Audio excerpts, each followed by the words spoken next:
A Web Rádio Fraternidade apresenta o programa Palavras para a Alma. Apresentação de Ana Tereza Camasmi. Escreva para o e-mail faleconosco@radiofraternidade.com.br e interaja com a apresentadora Ana Tereza.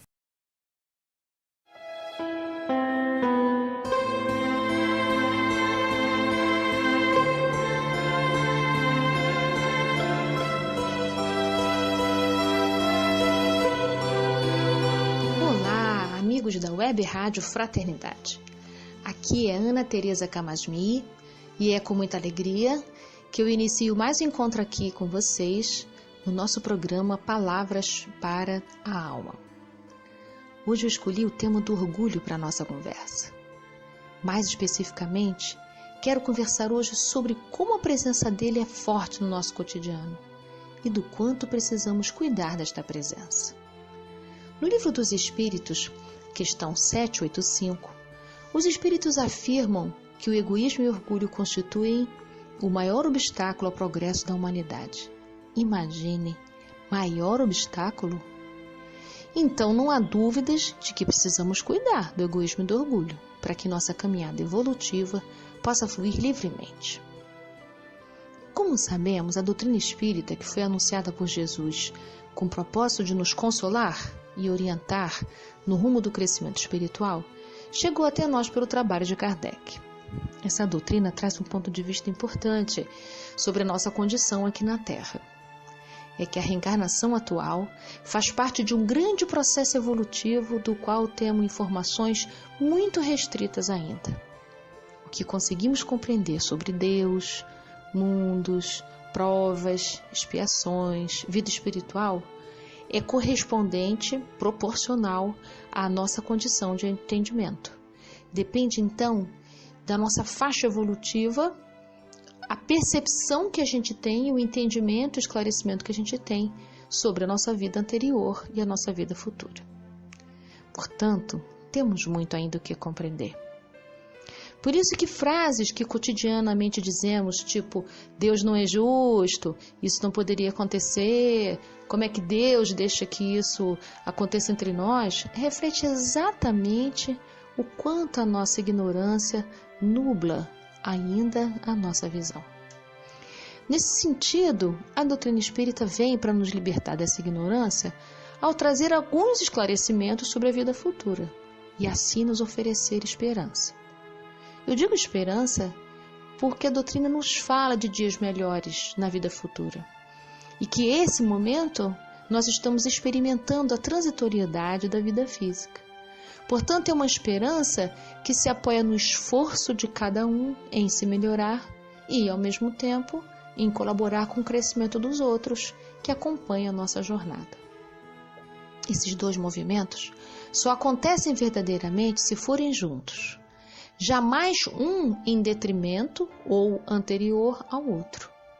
Mas, no entanto, para que esse crescimento se dê, é preciso transformação moral um a um. É fácil perceber que muitos problemas e misérias das nossas vidas têm origem no orgulho.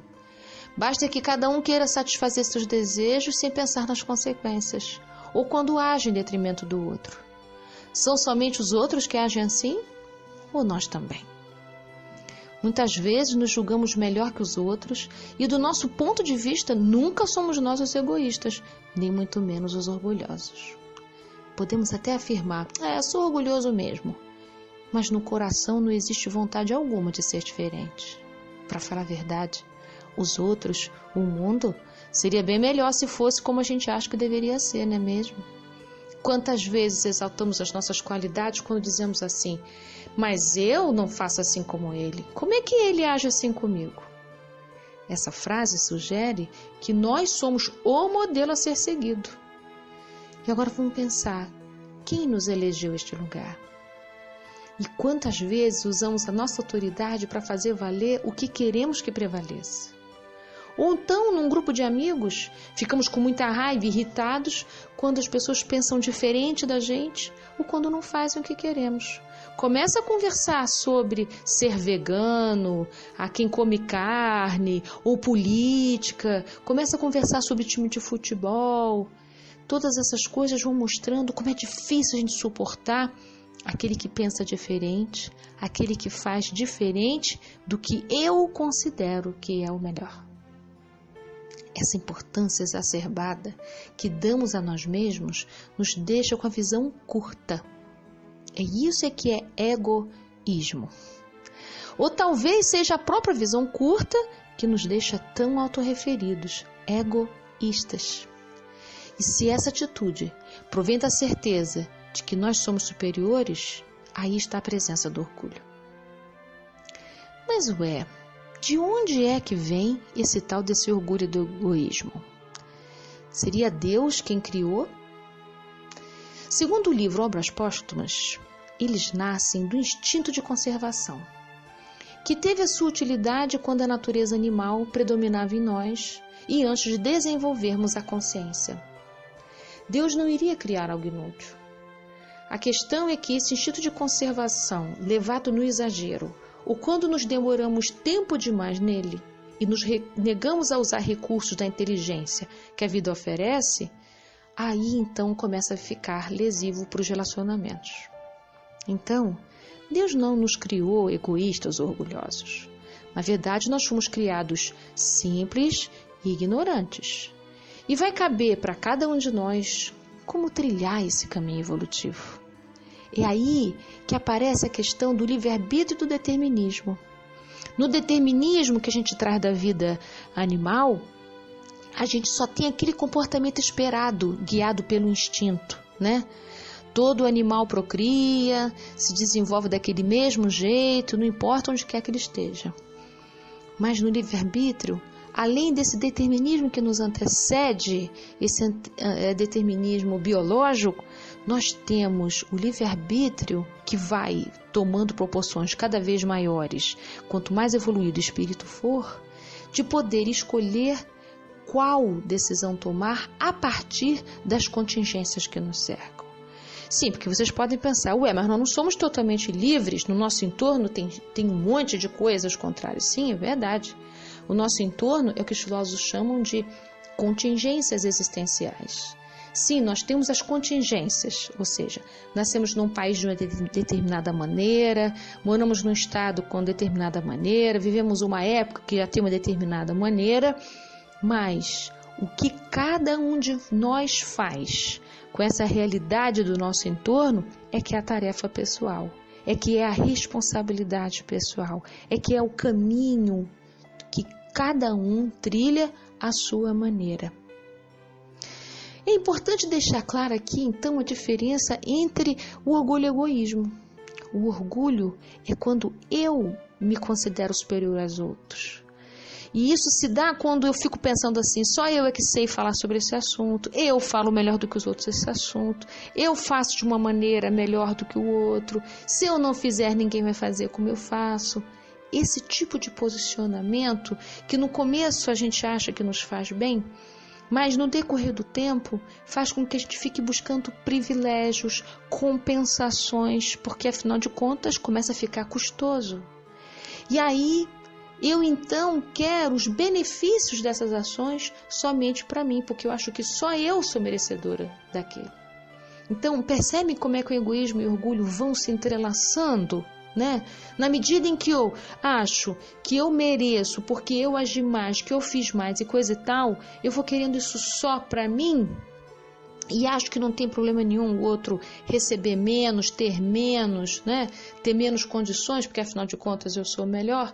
O egoísmo e o orgulho vão trançando, né? Uma teia que no final das contas é a gente mesmo que fica aprisionado, né? Sendo assim tão prejudiciais, o orgulho e o egoísmo ferem então os princípios morais. Lembra as 10 leis morais que regem nossa relação com Deus, com o mundo e com a gente mesmo, que está lá no Livro dos Espíritos na 3ª parte? Pois é, essas 10 leis se apoiam em 3 princípios fundamentais: fraternidade, igualdade e liberdade. Kardec diz que esses 3 representam toda a ordem social. Se fossem levados a feito, a humanidade realizaria seu progresso absoluto. Mas isso é questão de tempo, né? Sendo que a fraternidade é a base, ela está no chão de todas as outras, porque resume os deveres dos homens uns para com os outros. Sem fraternidade, não é possível ter igualdade. E sem fraternidade e sem igualdade, como é que nós vamos ser livres? Então a liberdade precisa das duas para se manifestar de modo pleno. Fraternidade significa devotamento, abnegação, tolerância, benevolência, indulgência para com os outros. Ser fraterno, frater quer dizer irmão, né? É proceder com os outros como gostaríamos que os outros procedessem conosco, como se fôssemos da mesma família. Então é um por todos, todos por um. Ser fraterno é tratar os outros como irmãos e é querer para eles o que queremos para nós. Sim, jamais permitiríamos que acontecesse com os outros o que não gostaríamos que acontecesse conosco. É uma relação de cuidado que a gente vai estabelecendo uns com os outros. E um povo fraterno, de irmãos, a igualdade é consequência. A igualdade diz: somos todos iguais perante a Deus. Não há privilégio na justiça divina. Portanto, o que nos separa dos nossos irmãos é apenas o tempo de amadurecimento de cada um.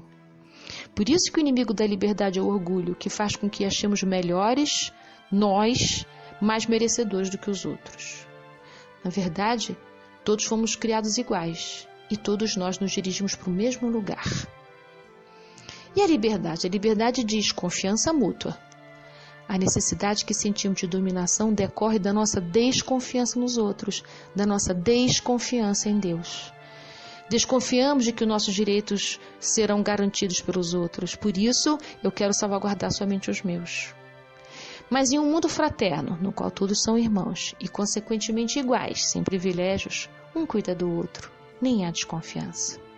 Assim, a liberdade não oferecerá perigo. Mas em um mundo no qual as pessoas ainda se sentem arrastadas pelo egoísmo e pelo orgulho, o que fazemos com a liberdade?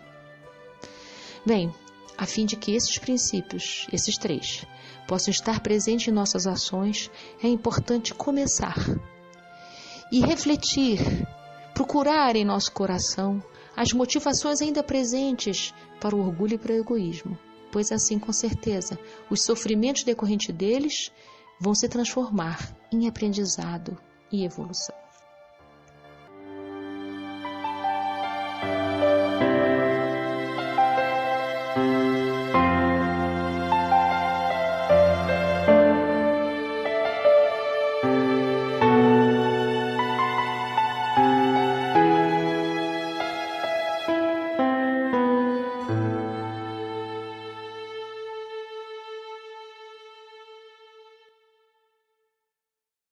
A Web Rádio Fraternidade apresentou o programa Palavras para a Alma. Apresentação de Ana Teresa Camasmi. Escreva para o e-mail faleconosco@radiofraternidade.com.br e interaja com a apresentadora Ana Teresa.